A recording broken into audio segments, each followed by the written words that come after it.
টি রফিকুল ইসলাম জানতে চেয়েছেন, গাজীপুরের শ্রীপুরে ঈদুল আজহার দিনে মসজিদ কমিটির সভাপতির কোরবানি গরু জবাই দেরি করায় মারধরের শিকার হয়েছিলেন মসজিদের দায়িত্বশীল ইমাম।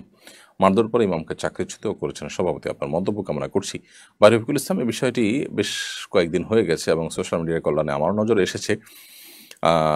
এটি আমাদের সমাজে মসজিদগুলোতে যে আধিপত্য বিস্তার করে থাকেন মসজিদের সভাপতি, সেক্রেটারি, মোতাল্লি বা অন্যান্য ব্যক্তিবর্গরা, সেটির একটি নিকৃষ্ট উদাহরণ মাত্র। অর্থাৎ অন্যান্য মসজিদগুলোতেও এই ধরনের মন মানসিকতা লালন করে থাকেন মসজিদ কর্তৃপক্ষ। একটা বিষয় আমাদের খুব পরিষ্কার জানা দরকার, সেটা হলো যে মসজিদের যারা দায়িত্ব পালন করছেন, এমনকি মসজিদ যারা ডোনেশন করছেন, যদি কেউ নিজের একক টাকায় মসজিদ পরিচালনা করেন বা মসজিদ নির্মাণ করেন অথবা মসজিদের জমি দান করে থাকেন, তারপরও মসজিদের স্টাফ যারা আছেন এই লোকগুলো তার ব্যক্তিগত বা তার অধীনস্থ স্টাফের মতো নন। এটা আমাদের জানতে হবে যে আমরা কেউ মসজিদে টাকা পয়সা দিলে, শ্রম দিলে বা কোনো আমাদের অবদান রাখলে সেটি আমি আল্লাহকে দিলাম। মসজিদকে দেওয়া মানে হলো সেটা প্রকারান্তরে আল্লাহকে দিয়ে দেওয়া, সেটা আল্লাহর হয়ে যায়। আমি আল্লাহকে দেওয়ার পর সেখানে আমার আর কোনো সে থাকতে পারে না। যদি আমি সেখানে ফিডব্যাকের আশা করি যে আমি টাকা দিয়েছি, অতএব এখানে আমার কর্তৃত্ব থাকবে, আমার মাতবরি থাকবে, আমার কথা মানতে হবে, তাহলে সেক্ষেত্রে সেটি পরিপূর্ণরূপে এখলাস এবং নিষ্ঠার সাথে আমি আল্লাহকে দিয়ে দেওয়া হলো না। এই জন্য আল্লাহর কাছ থেকে যদি কেউ বিনিময় আশা করেন, তাহলে তিনি আল্লাহকে সন্তুষ্ট করবার জন্য কোনো কিছু দিয়ে সেখান থেকে কোনো ফিডব্যাক তিনি আশা করবেন না। এখন সভাপতি সাহেব, সেক্রেটারি সাহেব তারা যে মনে করেন যে মসজিদের ইমাম সাহেব, মুয়াজ্জিন সাহেব তার ব্যক্তিগত কর্মচারীর মতো, তার কথা উঠবেন বসবেন এবং তাদের সাথে সেরকম আচরণ করেন, সেরকম ট্রিট করেন এবং দুঃখিত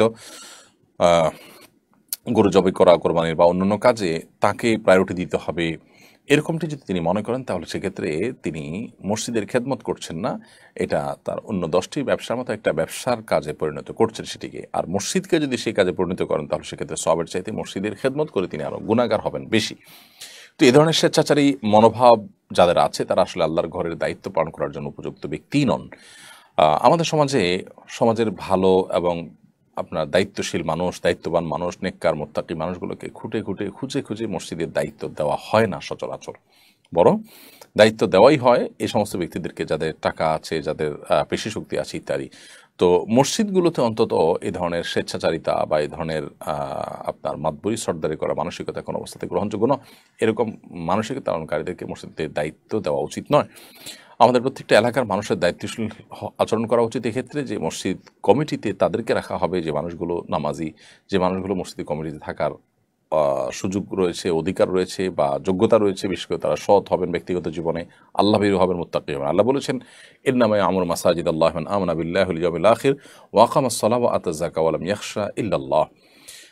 নিশ্চয়ই আল্লাহর ঘর আবাদ করবেন বা করেন সে সমস্ত মানুষেরা যারা আল্লাহর প্রতি ঈমান আনেন, আখিরাতের প্রতি ঈমান আনেন এবং 5 ওয়াক্ত সালাত আদায় করেন, যাকাত আদায় করেন এবং আল্লাহ ছাড়া কাউকে পরোয়া করেন না। তো এই মানুষগুলো মূলত আল্লাহর ঘরের দায়িত্ব পালন করবেন, ঘরের আবাদের দায়িত্বে নিয়োজিত থাকবেন। অতএব যেই মসজিদ কমিটির সভাপতি ইমামের গায়ে হাত তুলেছেন এবং তার কোরবানি দেরিতে করার কারণে ইমামকে চাকরিচ্যুত করেছেন, ওই সভাপতিকেই মসজিদ থেকে বাদ দেয়া এলাকার মুসল্লিদের কর্তব্যের মধ্যে পড়ে এবং ইমামের সাথে এ ধরনের আচরণকারী ব্যক্তির তওবা করা উচিত, আল্লাহকে ভয় করা উচিত, তিনি তার ফিরে আসা উচিত এই সমস্ত এই অহংকারী আচরণ থেকে। তা না হলে তিনি আল্লাহর আযাবকে কোনোভাবে এড়াতে পারবে বলে আমার মনে হয় না। আল্লাহ তাআলা একমাত্র ভালো জানেন এই বিষয়ে। শিকদার এমডি